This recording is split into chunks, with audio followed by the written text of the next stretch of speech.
Jamal Thomas, and welcome to the Progressive Soapbox. So, Trump has issued a series of executive actions. Look, he's a gross human being, and so we know gross things were going to come out. But like my wife said, it doesn't make it necessarily easier when it starts coming out. So, let's talk about this in three ways. This is the New York Times, by the way. Trump to order Mexican border wall and curtail immigration. So the executive actions are breaking down into three main camps. The first has to do with the border wall. Second has to do with immigration. And the third has to do with, I guess you can call it, detention policies. So first for the wall. That dumbass wall. He's essentially going to try to get funds from somewhere to do it. Now, that still has to get through Congress. So he can order all he wants, but yeah, you still got to pay for that. And he's trying to say that he's going to get Mexico to pay for it. In the words of the earlier president, we're not paying for that fucking wall. I believe the Mexican president over Trump. Oh, by the way, the new Mexican president was supposed to visit next week. He may cancel that trip. He should cancel that trip. This man is being overtly disrespectful. We gotta build a wall between our countries. Do you know that migration between the United States and Mexico at this point is like zero? That's amazing. The Government Accountability Office has estimated that it will cost $6.5 million per mile to build a single layer fence and an additional $4.2 million per mile for roads and more fencing, according to the congressional officials. Those estimates do not include maintenance of the fence along the 2,000-mile border with Mexico. Look, people, if you want to build a wall, you gotta see how other people see this. Maybe you don't care, and look, I guess nobody can make you care on that point.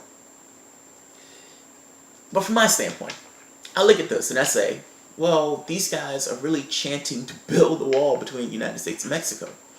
But the immigration between those two is like zero. So what are they building the wall for? What do they think that building that wall is going to do if it's already at zero? So it looks bad. It looks even somewhat racist. It's like you're essentially saying, I don't want those Mexicans in my country. Now, look, and I know that's a very shallow way to look at it. I would even make the case that it probably has more to do with people feeling uncomfortable about their jobs. Like, look, the economy in this country is rough. I think there's like one job for every 7 people looking for one that pays a decent wage. And I would imagine, and I know this is sympathy for the devil at this point, but I would imagine that if you were concerned and you were slightly bent towards that direction of maybe kicking the low guy, let's just say that was in your personality, yeah, maybe you would chant and build a wall. But that's not necessarily there just because that person is just blatant racist. It kind of comes into a series of factors that's pushing that guy kind of in that way. He's like, something is fucking me over, I don't know what it is. The problem is that guy is looking down in the wrong direction. He's looking at those Mexicans who are taking our jobs. Dude, they're not taking your jobs, man. Alright, whatever. Build a wall. Okay, good. He's going to waste a shitload of money to build a fucking wall. So the second one is the immigration point. This one is a little bit gross to me. So the refugee policy under consideration would halt missions from Syria and suspended from other majority Muslim nations until the administration can study how to properly vet them.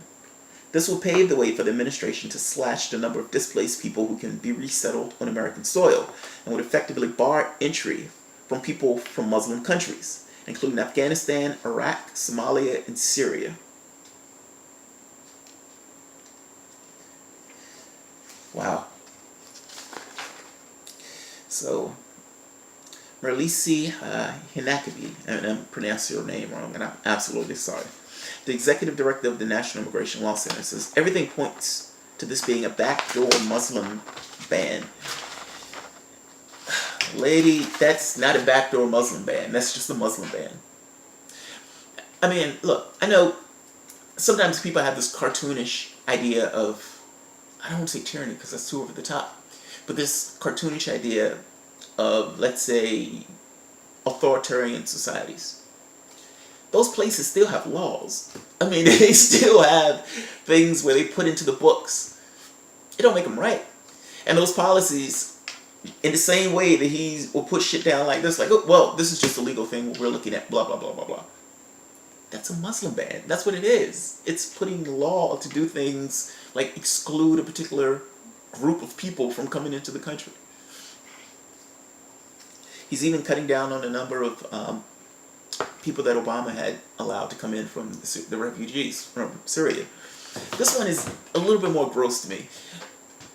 You know, we go into a country, we kill 1 million people, we completely destabilize a region. There is a direct line from what took place in Iraq to the destabilization of that region. And you can't tell me that Iraq had nothing to do with Syria. It's almost as if we do something and then we're like, yeah, man, I don't want any part of that. But it's like, but you had a hand in causing that. I mean, I get it. There's nothing that you can tangibly do to fix it at this point. Meaning, putting troops in is not going to help it. And in all honesty, Trump working with Russia in some weird way may be the fastest way to resolve it. But you can't pretend that we didn't have anything to do with it. And in this way, it's essentially saying, yeah. We don't want those people. We don't have anything to do with that. That's... We don't want your poor and huddled masses. So the last part of this has to do with detention policies. According to the draft, Order on Detention Policies will start a review of whether to reinstate the program of interrogation of high-value alien terrorists to be operated outside the United States, and whether such a program would include the use of detention facilities operated by the CIA.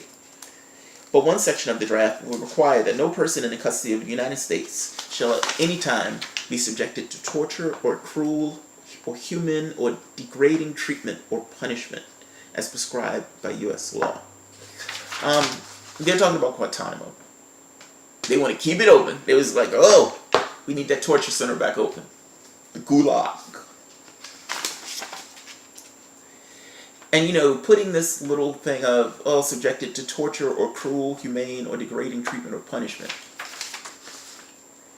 Look, I would imagine that George Bush would say, oh, good, we're good, because we didn't torture anybody. We used enhanced interrogation. No, that's just being tough with them. That's not torture. This doesn't mean anything. If they're putting something off American soil because being on American soil essentially disallowed whatever the fuck they were doing, and they're going back to do it again.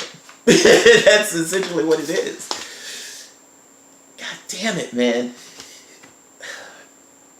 This is a problem when you allow stuff to go by. There are no laws anymore. Like, what I mean is, it's as if people can get away with some of anything. George Bush goes into a country. He kills 1 million people, or upwards of 1 million people. His actions, at the very least, kill upwards of 1 million people. He spends $6 trillion to do it. We're still in that country. That region has been torn asunder. Obama, for the most part, helped out by getting in Libya and destroying that country.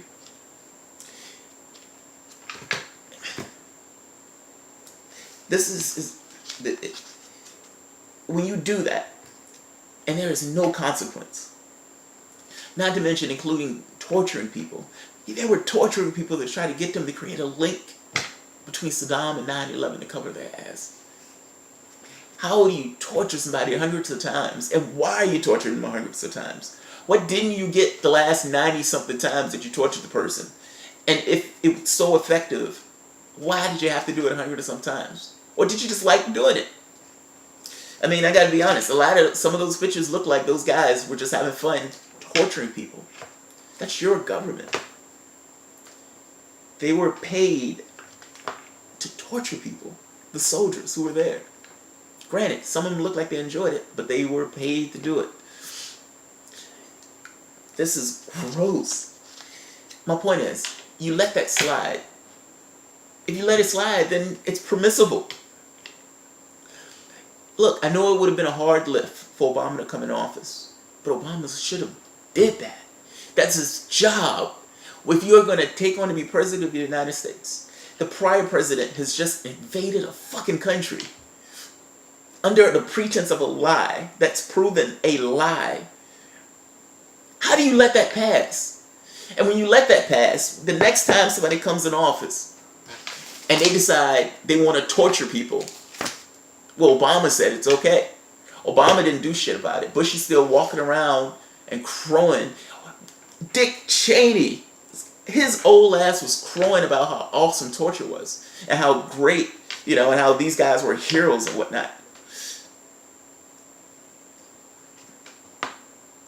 Anything that these guys do, the people that they hurt, to some degree, has to go on the heads of the guys who were there before and let the shit pass. I'm sorry.